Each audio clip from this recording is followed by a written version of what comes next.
ডিমগুলোকে আমি সিদ্ধ করে নিয়েছি। এবারে এর গাটা একটু চিড়ে চিড়ে দিচ্ছি যাতে মশলাটা ভিতরে ঢোকে।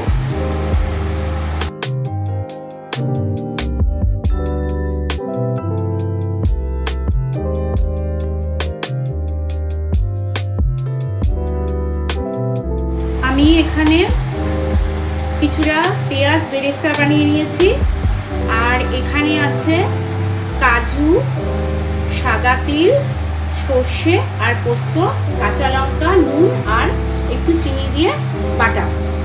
আপনারা, আমি 5টা ডিমের হিসাবে নিয়েছি, আপনারা যেরকম ডিমের হিসাব মতো সেই অনুযায়ী নেবেন।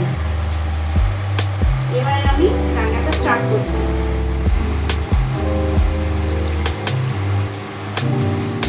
আমি ডিমের মধ্যে সমস্ত বাটাটা দিয়ে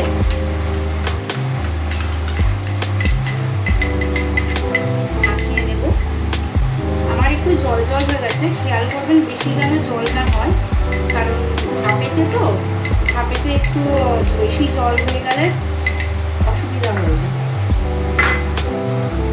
আমার একটু পেস্ট বানাতে একটু জলটা বেশি হয়ে গেছে, একটু খেয়াল করবেন। এবার দিয়ে দিচ্ছি পরিমাণ মতো নুন,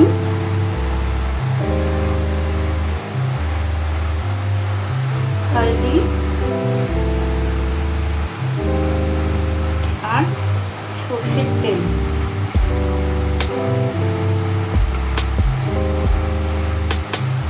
আর কটা কাঁচা লঙ্কা, আপনারা চিড়েও দিতে পারেন।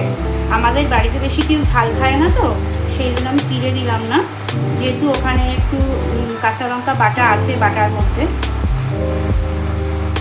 এবার এটাকে একটু ভালো করে মিক্স করে নেবেন। ওর দিয়ে একটু বেরেস্তা ছড়িয়ে দিলাম।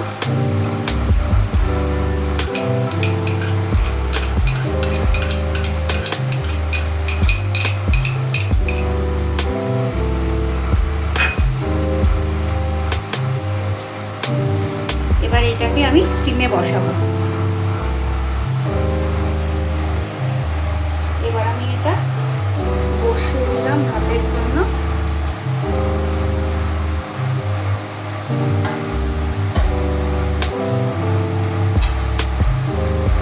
আর একটা দিয়ে ঢেকে দিলাম যাতে স্টিমটা বাইরে বেরিয়ে না যায়।